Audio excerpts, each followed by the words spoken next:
ekituufu w'osanga omuntu nga kye yeddira nga ne maama wo kye yeddira, of course oba omutwala nga maama wo newankubadde nti no si maama wo owa ddala naye nga munnange oba omutwala nga maama wo. Kaakati nno ebiseera ebisinga tusanga abantu ab'enjawulo munnange ate mu bitundu eby'enjawulo. Leero ekibadde e Buikwe, Bobi Wine omukyala omukadde gw'olengera mu katambi awadde Bobi Wine omukisa. Alese akacupa k'amazzi akishwale n'amukolako munnange nga bw'ogezaako okulaba, n'amunaaza amazzi kw'ossa n'okumuwa n'anywako ku mazzi bye ŋŋenda okubeera nga nkutuusaako. Ku sayidi y'emu Palaso yeeguddekokko ne mukwano gwe azze n'amukyalirako okuva e Netherlands. Maaso awo bye ŋŋenda okubeera nga nkutuusaako, kw'ossa ne Alien Skin bampita Geminati, nsinzira ku Geminati Yugi. Kansooke nkutegeeze nti nno kasita obeera nga tonnaba kulayikinga vidiyo ogirayikinge kw'ossa ate n'okusubscribinga kasita obeera nga tonnaba. Kakati nno munnange kansooke nkutegeeze nti ekibadde e Buikwe kibadde kikambwe nno. Mu kutandika munnange ate nkutegeezezza nti tumintinga munnange ate abantu ab'enjawulo. Kakati nno omukyala omukadde ono amuwadde bambi omukisa nga bw'ogezaako okulaba. Abadde n'omukeeka n'agwanjulula nga bw'ogezaako okulaba, n'amuwa munnange ate omukisa omukulu Bobi Wine. Pulezidenti ono nze maama we yeddira ndiga muzzukulu wa Bonga, muzzukulu wa Bosa, yenna Lukuuma Nalujja, muzzukulu wa Kimbala wa Kingo, omusabuva Mukojja.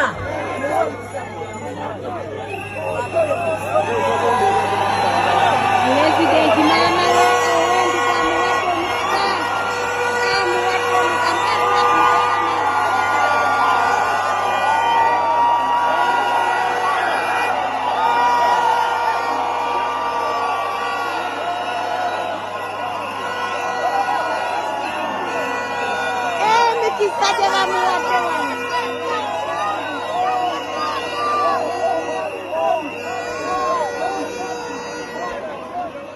nga bw'ogezaako okulaba. Akatambi ako kabadde kakutte munnange ate akati ku mukutu ogwa TikTok kw'ossa n'emikutu emirala.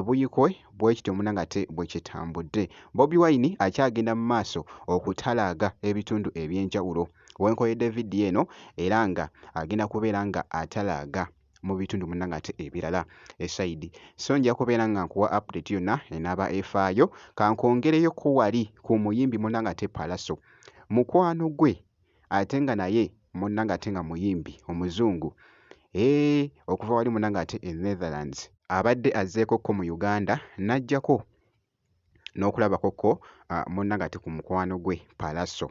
Bannange ekibadde mu katambi. Oh my God. Celine in Kampala.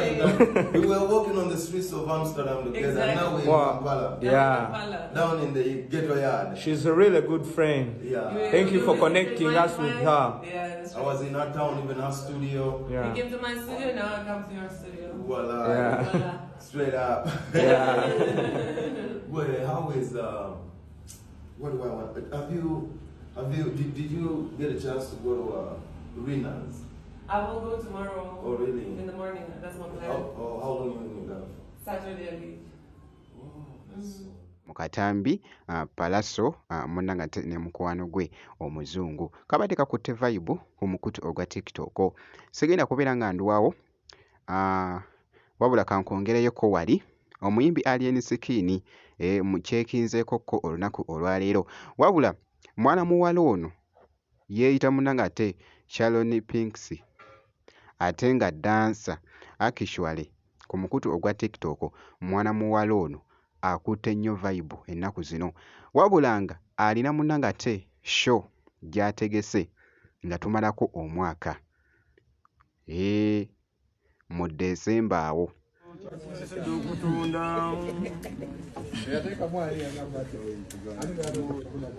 Nzo okwogera emyezi mata ame tiketi zino show y'omukulu nga 13 omukulu eyo ku Desemba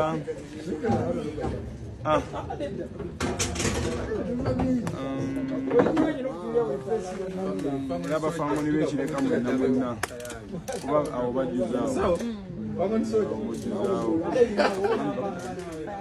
fire camp akafupa kajjuzaako fangoni wedera mamba musookayo tubasangeyo kikulu nnyo ekyo sikyasoose kubanga ffe tunabasookayo abatali beno tutwabifuli mu maaso tebanome era mwabavudde ne musamukyaffe mu maaso tikezo zizino zezisabidde zifune omukisa basobola okukoleki nange ngenda kugulayo nange nsabayo omuntu wangulirayo mwebali mu komenti tuteekeddwa ogwa tiketi nga wetuli muyoka tiketi nawe ngendeko ku show ngeriko ng'atesasudde. Alien Skin aguze tiketi kw'ossa ne mwana muwala avuddeyo munnange ate n'akakasa show ye egenda okutokota. Pipotoga shopping siamo olunaku olwaleero nziza okubategeeza ekiriyo nga 13 Desemba nga 13 tugenda beera wali kufaya kampa ekireka yogenda papa prikoede mwenawena mukimanyi tiketi weeziri nnyo mbungi tiketi nziina nkola delivery gwe ngamba wooli nkuletere tiketi namwe abagamba muli wala osobola okugula n'owagira nyina abantu bajja abanjagala abatalina mukasente basobola okujja bambi nsaba mumpagire nnyo mbegayiridde mpagire 13 Desemba kirekawo. I love you.